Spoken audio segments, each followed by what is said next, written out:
복음 10장입니다. 10장 1절부터 18절 말씀까지 보겠습니다.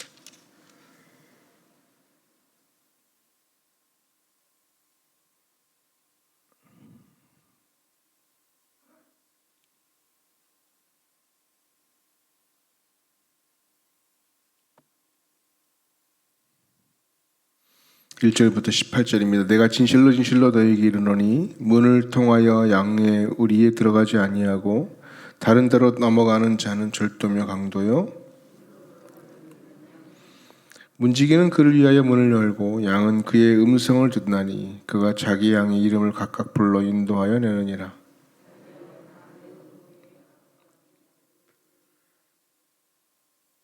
타인의 음성을 알지 못하는 고로 타인을 따르지 아니하고 도리어 도망하느니라.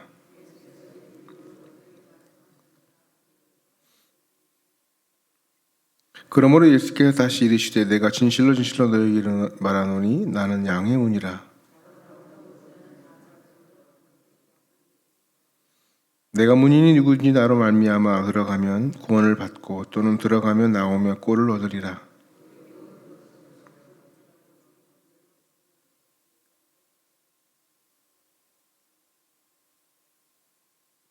나는 선한 목자라. 선한 목자는 양들을 위하여 목숨을 버리거니와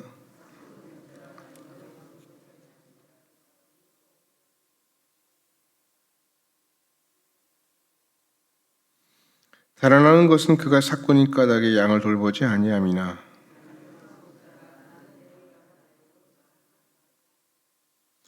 아버지께서 나를 아시고 내가 아버지를 아는 것 같으니 나는 양을 위하여 목숨을 버리노라.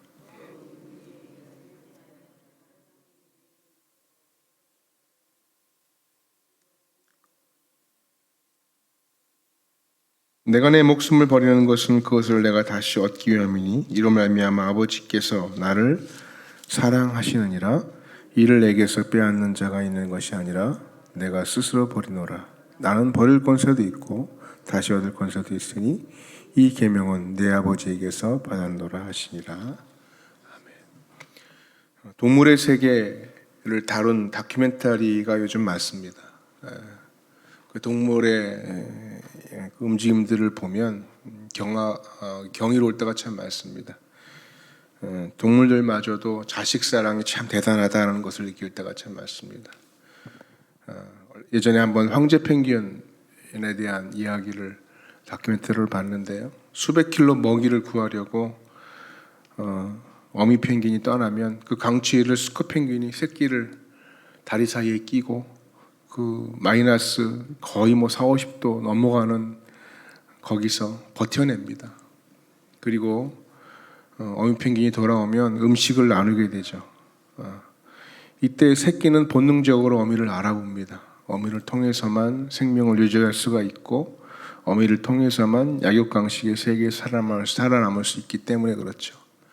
어미는 극진히 새끼를 막 돌보면서 사냥한 먹이를 먹이죠. 어미는 새끼가 장성할 때까지 품고 거두어줍니다. 이런 현상은 사람도 마찬가지죠.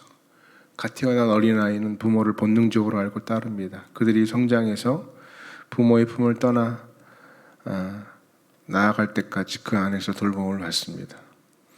여러분, 육신의 세계가 이렇다면 영적인 세계는 어떠하냐는 것입니다. 우리 영혼의 생존, 영혼의 거듭남을 위해서 우리는 과연 누구를 따라가고 있는가?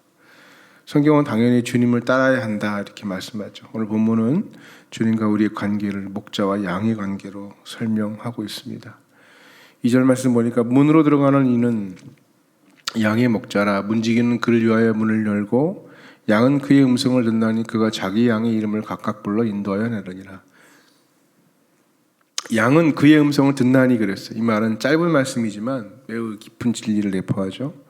그러니까 양이 목자를 따르는 것, 우리가 목자 되신 주님을 따르는 것은 눈으로 보고 따르는 것이 아니라는 거예요. 들음으로 따르는 것이기 때문에 그렇습니다. 그러니까 참 목자, 목자인 척하는 사람의 차이가 말씀이 있느냐 없느냐 그 차이라는 거죠. 그러니까 목자인 척하는 사람은 화려한 무언가를 자꾸 보여주려 합니다. 그것을 보여주면서 사람을 미혹하죠. 마치 예수님을 시험했던 사탄이 예수님을 높은 곳에 세우고 천하만국 다 보여주면서 미혹하지 않습니까? 마치 예수님을 시험한 그 모습처럼 거짓 목자도 그렇다는 거예요. 모든 것을 주리라. 당장에 무엇을 얻을 것처럼 미혹하는 것입니다. 사단은 그렇습니다. 우리에게 세상 모든 영광을 보여주고 그것을 줄 테니까 따라가라 이렇게 얘기합니다. 그런데 기억해야죠. 봄으로써 따름을 유도하는 자는 참 목자가 아니라는 것입니다. 목자인 척하는 사탄이라는 사실을 알아야 합니다. 그런데 예수님이 이 땅에 오셔서 3년 동안 하신 사역을 한마디로 말하면 말씀 사역이었습니다. 말씀 사역. 그러니까 머리를 대상으로 말씀하셨고 12명의 제자들 데리고 다니면서 그들에게도 말씀하셨습니다.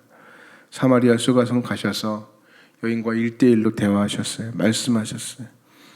주님의 사역은 그 자체로 말씀 사역입니다. 그런데 주님의 말씀 사역이 100% 따름으로 열매 맺는 것은 아니었습니다. 예수님을 참 목자로 알고 또 알고 따른 양도 있었고요. 주님의 말씀을 듣고도 마치 세상으로 떠나버린 사람도 있었습니다. 심지어 예수님의 제자들 중에서도 가룟 유다가 주님을 팔아버렸습니다.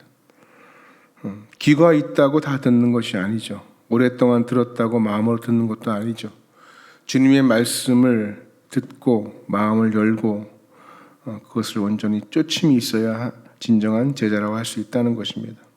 오늘 우리가 주님의 양이라는 것을 어떻게 입증하겠어요?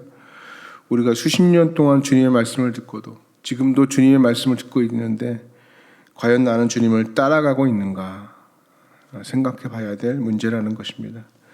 또 3절 말씀 보니까 목자는 양을 각각 불러 인도하여 낸다 이렇게 말씀합니다. 이 말씀은 목자는 양을 집단으로 취급하지 않는다는 거예요. 개별적으로 관계성을 맺는다 이 뜻입니다.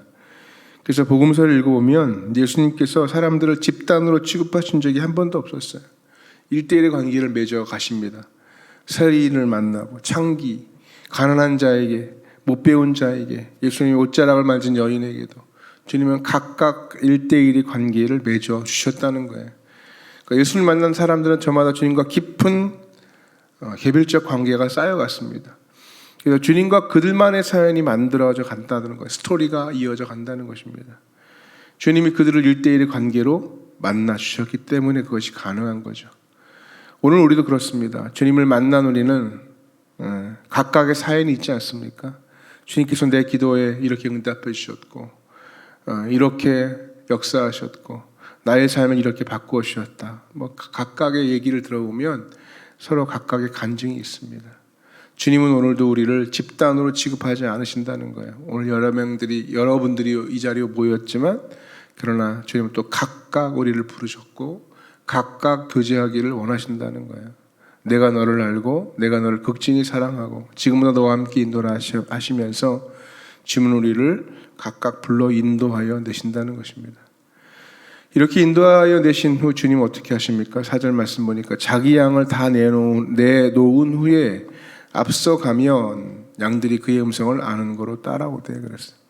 그러니까 주님은 각각 우리를 불러내신 다음에 앞서가신다. 주님이 앞서가신다는 것은 모범이 되신다. 모범을 보이신다. 그러니까 주님은 말로 끝내지 않으시고 행동하셨다는 거예요. 액션이 있습니다. 직접 앞장서 가셔서 모범 보여주십니다. 십자가 사건이 그것을 대변하고 있지 않습니까? 나는 십자가를 나중에 질 테니까 너희들이 먼저 한번 가봐라. 그렇게 하지 않습니다. 주님은 비겁하지 않습니다. 주님은 고난의 길, 십자가의 길, 죽음의 길을 솔선수범하셔서 먼저 걸어가셨습니다.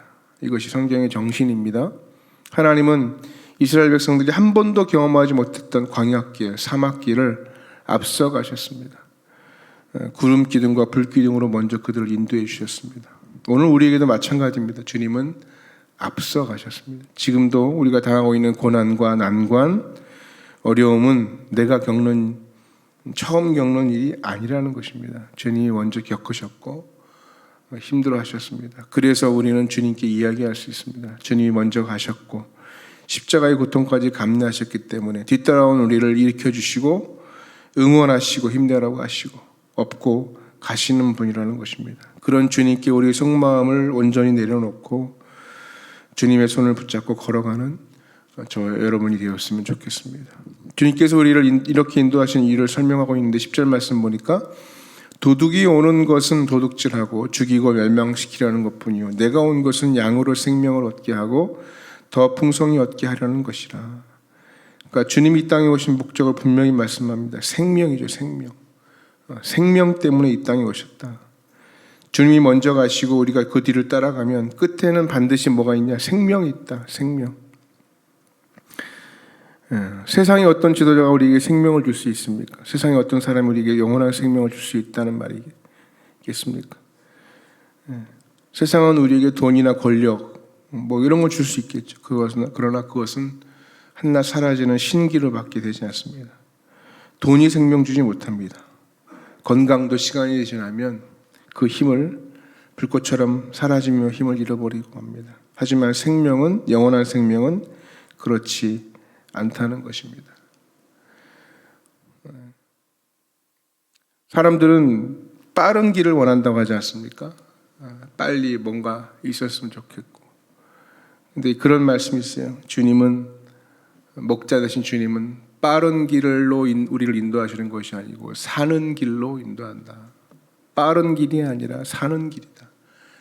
이스라엘 백성을 출애굽시키실 때 빨리 가면 가나안 들어가요. 가나안 들어갑니다. 몇 주면 들어갑니다. 그 안에 다 들어갑니다. 근데 그렇게 갔다고 생각해 보십시오. 첫 번째 해야 될 게 뭘까요? 전쟁해야 돼요. 전쟁. 그러면 아마 가나안 땅에 못 들어가겠다고 난리였을 거예요. 못 갔을 겁니다. 전쟁에서도 졌을 것입니다. 그런데 이스라엘 백성이 사는 방법을 아셨어요. 광야에서 훈련시키시고 준비하셔서 들어가신 거죠. 때로는 조급하고 때로는 주님의 방법이, 주님의 음성이, 주님의 말씀이 우리의 삶에 더뎌 보이고 보여지지 않는다고 해서 무시하면 안 된다는 거예요. 주님은 우리를 사는 길로 인도하신다. 그래서 주님께서 영원한 생명을 주시는 방식이 특별합니다. 11절 말씀 보니까 나는 선한 목자라. 선한 목자는 양들을 위하여 목숨을 버리거니와. 그러니까 주님이 선한 목자가 돼서 목숨을 버리십니다. 우리에게 생명을 그렇게 주시는 거예요. 그러니까 자신의 생명과 맞바꾸신 것입니다. 주님께서 죽으심으로 우리에게 새 생명이 임했고 아무나 할 수 있는 일이 아니기 때문에 이 세상 누구도 하지 않는 그런 일들을 주님이 우리를 통해, 우리를 위해 하셨다는 것입니다. 그래서 주님만이 하셨기 때문에 우리는 그 주님을 오늘도 따라가는 것입니다. 오늘도 우리의 삶을 다시 주님께 의탁하고 목자 되신 그분 앞에, 선한 목자 되신 신실하신 그분 앞에 오늘도 맡겨드리기를 원합니다. 행여 내 뜻이 아니라도 하나님의 말씀, 들려진 하나님의 그 말씀을 깊이 새기고 빠른 길이 아니라 사는 길로 인도하시는 그분을 신뢰하면서 오늘도 한 걸음 한 걸음 걸어갈 수 있는 여러분 되시기를 주님의 이름으로 축복합니다. 말씀 기억하고 기도하겠습니다. 오늘도 하나님 선한 목자 되신 주님, 그분을 찾고 그분을 의지하게 하심을 감사합니다. 그분은 나보다 먼저 앞서가신 분이고 나를 위해 기꺼이 목숨을 내놓으신 분이고 오늘 각자 각각의 양들을 부르셔서 그 양들과 교제하기를 원하시는 선한 목자이심을 믿습니다. 오늘도 그분께 우리의 삶을 드리며 영적인 생명의 삶을 사는 자의 삶을 살리는 하나님의 음성을 듣고 따라가는 저희들 되게 하시고 또 따라감에 순종이 임하는 액션이 있는 그러한 우리들의 걸음, 오늘의 삶이 되게 달라고